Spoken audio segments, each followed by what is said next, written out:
To talk about MOOCs, I'm going to use Stephen Downes' terms of XMOOCs and CMOOCs. XMOOCs, which include Coursera and Udacity, have become very popular in the mainstream media.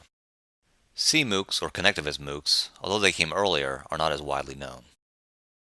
The structure of an XMOOC reflects that of a university lecture course. There's a focus on a singular content area, one instructor, a beginning and an end date, a certain number of credits, and a department in which the course can be placed. The learning goals, content, and assessment for each student are also identical. This of course creates a problem. As the number of students grows, the amount of contact they can have with a content expert diminishes. The largest MOOCs are really content delivery systems, with multiple choice questions interspersed and a discussion board attached. The structure of a CMOOC is entirely different, much more decentralized. The instructor or instructors provide some content, usually via RSS, but everyone else contributes as well, including the students. There is no individual path to guide students through the content, and therefore the content and experience of each student depends on their learning goals. If the courses are open, online, and free, then they can have any structure.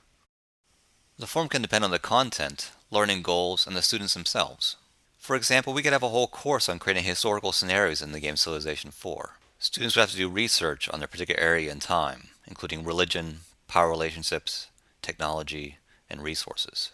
Learners would also need to master the basics of XML and some Python as well. At the end of the course, students would play each other's simulations.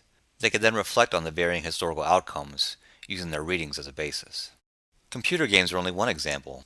Another framework could be using an ARG that guides learners through a range of content, problems, and potential solutions.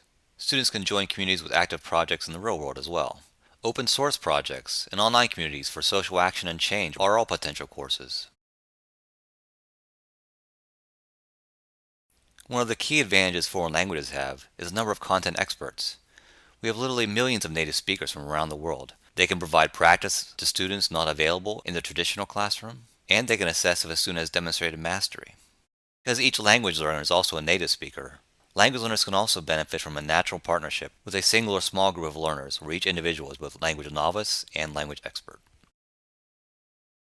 While certification of skills is difficult in many fields, standard assessments such as the ACTFL OPI and ILR scale from the U.S. State Department are widely accepted and have been used by STAMP and others as a model for creating relatively inexpensive online assessment.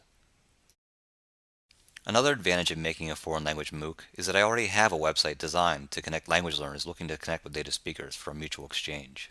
The site already numbers around 100,000 users, with around 100 more being added each day. These users are already accustomed to meeting via Skype to practice their language. To create a MOOC around this community, all I would need is the content. And even here I wouldn't be starting from scratch, using materials from Corel at the University of Texas, the BBC, and others.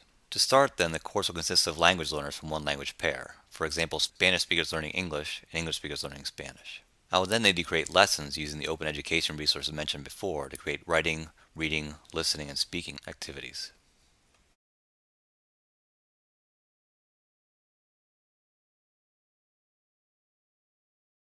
The format of the activities for the MOOC would mirror that of a small foreign language seminar, although instead of working with a partner in class on a given activity, they'd be working with a native speaker. Traditional classes already do many of their comprehension activities online. We provide the students with some background, vocabulary, and reading strategies, followed by some text or some audio, and then we may ask them to complete a few activities at the end, depending on their level, to compare, summarize, or perhaps a detailed analysis. By making use of the partners via the MOOC, we could then have students use the text as a starting point for a broader discussion, or a possible critique of the description, topic, or viewpoint of the original content. The format of a writing lesson would also be similar to that of a small seminar course. Students would be given a topic on which they could brainstorm, provide a first draft, there'd be a peer review process, a second draft, and finally an assessment. Students without access to a traditional course would have to rely on feedback from the native speaker and a rubric, instead of that of a professional instructor. Lessons with a focus on oral production will most closely mimic those of our daily classrooms. A communicative goal would be described to the students. We would practice any new vocabulary and grammar necessary for the activity. A model of the activity is given. Students then complete the activity with a partner, often in some form of role play. Finally, there's some kind of assessment, in this case completed by the native speaker, assessing whether the students are now capable of completing the task in the native country. Having a course be entirely online and open can provide real tangible benefits to our students, and we should structure these courses to take advantage of these benefits. In the case of foreign languages, this means structuring the course to maximize the amount of contact students have with a native speaker. By doing so, the amount of time a student spends speaking in a semester could rise exponentially. Because students are working one-on-one outside of class, homework becomes individualized. Culture becomes a truly integrated aspect of the course, as students discuss any number of topics with their partner. Finally, the dynamics of the course can change, as students recognize the language as a tool which they need to communicate with their partner instead of a barrier to overcome.